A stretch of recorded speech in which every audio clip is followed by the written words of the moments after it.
తెలంగాణ రాజకీయాల్లో trouble shooter అనే పేరు వినపడగానే గుర్తుకు వచ్చే వ్యక్తి హరీష్ రావు. ముఖంపై చెరగని చిరునవ్వు, ప్రతి ఒక్కరిని తన వాళ్ళు అనుకునే స్వభావం.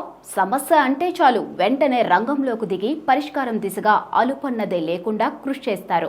ప్రత్యర్థులు సైతం ఇష్టపడే అతి తక్కువ మంది నాయకుల్లో హరీష్ రావు ఒకరు. ఎంత ఎదిగినా ఒదిగి ఉండే స్వభావం ఆయనకి పెట్టని ఆభరణం అని చెప్పవచ్చు. తాను నమ్మిన సిద్ధాంతం కోసం ఎంత దూరమైనా వెళ్తారు. తనను నమ్ముకున్న వారి చెయ్యి వదిలిపెట్టారు. ఇక నియోజకవర్గ అభివృద్ధికి నిరంతరం పాటుపడుతూ ప్రతి ఒక్కరి చేత ప్రేమగా హరీష్ అన్న అని పిలిపించుకుంటున్నారు. వ్యక్తిగతంగా ఎంతటి మృదు స్వభావో, రాజకీయ పరంగా చూస్తే ప్రత్యర్థుల మీద దూకుడుగా ముందుకు వెళ్తారు. ఎన్నికల్లో వరుసగా విజయాలు సాధిస్తూ గెలుపుకి కేర్ ఆఫ్ అడ్రస్ గా కారు పార్టీ ట్రబుల్ షూటర్ గా పేరుగాంచిన హరీష్ రావు వ్యక్తిగత జీవితం మీకోసం. హరీష్ రావు వ్యక్తిగత జీవితానికి వస్తే ఆయన 1972 జూన్ 3న మెదక్ జిల్లా సిద్దిపేట సమీపంలోని చింతమడక గ్రామంలో నివాసం ఉంటున్న సత్యనారాయణ లక్ష్మీబాయి దంపతులకు జన్మించారు. హరీష్ రావు తండ్రి ప్రభుత్వ ఉద్యోగి. చదువు విషయానికి వస్తే హరీష్ రావు ప్రాథమిక విద్యను స్థానికంగా ఉన్న వాణి నికేతన్ పాఠశాలలో పూర్తి చేశారు. ఆ తరువాత హైదరాబాద్లోని ప్రభుత్వ పాలిటెక్నిక్ లో డిప్లొమా పూర్తి చేసి కాకతీయ విశ్వవిద్యాలయం నుంచి గ్రాడ్యుయేషన్ కంప్లీట్ చేశారు. అనంతరం హరీష్ రావుకు శ్రీనిధిరావుతో వివాహమైంది. వీరికి 2 పిల్లలు, కుమారుడు ఆర్చిష్మాన్, కుమార్తె వైష్ణవి. ఇక రాజకీయ జీవితం చూసుకుంటే కేసీఆర్ మేనల్లుడుగా బాల్యం నుంచే రాజకీయాలను వంటబట్టించుకున్నారు హరీష్ రావు. చదువుకునే రోజుల నుంచే అన్ని విషయాల్లో మేనమామ కేసీఆర్ కి చేదోడు వాదోడుగా ఉండేవారు. ఇక ప్రత్యేక రాష్ట్ర సాధన కోసం కేసీఆర్ తెలుగుదేశం పార్టీకి రాజీనామా చేసి టీఆర్ఎస్ పార్టీని స్థాపించిన తరువాత హరీష్ రావు కారు పార్టీలో చేరి కీలకంగా వ్యవహరించారు. ప్రత్యేక రాష్ట్ర ఉద్యమం, తెలంగాణ రాష్ట్ర సాధనలో ముఖ్య పాత్ర పోషించారు హరీష్ రావు. ఉద్యమం ప్రారంభం నుంచి అనగా 2001 నుంచి తెలంగాణ ఉద్యమాన్ని ప్రజల్లోకి బలంగా తీసుకెళ్లడంలో హరీష్ రావు కీలకంగా వ్యవహరించారు. తొలిసారి పోటీ చేసింది ఎక్కడి నుంచో తెలుసుకుందాం. 2004లో ప్రత్యక్ష రాజకీయాల్లోకి ప్రవేశించారు హరీష్ రావు. ఆ ఏడాది మేనమామ కేసీఆర్ తెలంగాణ రాష్ట్రం కోసం రాజీనామా చేశారు. దాంతో కేసీఆర్ పోటీ చేసిన సిద్దిపేట శాసనసభ స్థానానికి 2004 అక్టోబర్లో ఉప ఎన్నిక నిర్వహించారు. ఈ ఎన్నికల్లో బరిలో దిగిన హరీష్ రావు 24,827 ఓట్ల మెజారిటీతో గెలుపొందారు.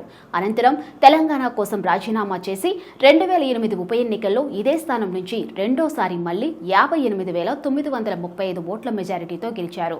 ఇక 2009 అసెంబ్లీ ఎన్నికల్లోనూ సిద్దిపేట నుంచి పోటీ చేసిన హరీష్ రావు మరోసారి ఎమ్మెల్యేగా గెలిచి హ్యాట్రిక్ విజయం సాధించారు. ఇక 2009 ఎన్నికల్లో ఆయన తన సమీప అభ్యర్థిపై 64,677 ఓట్ల తేడాతో గెలిచారు. అలాగే 2010లో జరిగిన ఉప ఎన్నికల్లో పోటీ చేసి ఆయన తన స్థానాన్ని తిరిగి నిలబెట్టుకున్నారు. తెలంగాణ ప్రత్యేక రాష్ట్రంగా ఏర్పడిన తరువాత 2014లో జరిగిన ఎన్నికల్లో సిద్దిపేట నుంచే మరోసారి బరిలోకి దిగి భారీ మెజారిటీతో గెలుపొందారు. ఆ తరువాత కేసీఆర్ కేబినెట్ లో మినిస్టర్ గా చేశారు. నూతన రాష్ట్రంలో రాష్ట్ర సాగునీరు, మార్కెటింగ్ అండ్ శాసనసభ వ్యవహారాల శాఖ మంత్రిగా సేవలందించారు హరీష్ రావు. తన రికార్డు తానే బద్దలు కొట్టుకున్నారు. ఇక 2018 అసెంబ్లీ ఎన్నికల్లో హరీష్ రావు రికార్డు స్థాయిలో 1,20,650 ఓట్ల భారీ మెజారిటీతో గెలుపొంది తన రికార్డును తానే బద్దలు కొట్టుకున్నారు. అలాగే అతి చిన్న వయసులో ఒకే నియోజకవర్గం నుంచి వరుసగా 6వసారి ఎమ్మెల్యేగా గెలిచిన ఘనత కూడా సొంతం చేసుకున్నారు. 2018 ఎన్నికల్లో గెలిచిన తరువాత మరోసారి కేసీఆర్ కేబినెట్ లో ఆరోగ్య, ఆర్థిక శాఖలను చూసుకుంటున్నారు. ఇక హరీష్ రావు గురించి ఒక్క మాటలో చెప్పాలంటే ఆయన ప్రజానేత.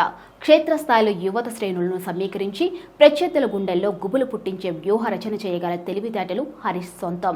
ఇక కేసీఆర్ తీసుకునే ప్రతి నిర్ణయంలో హరీష్ రావు కీలక పాత్రధారిగా ఉండటమే కాక మామ అడుగుజాడల్లో నడిచే నమ్మిన బంటుగా పేరుగాంచారు.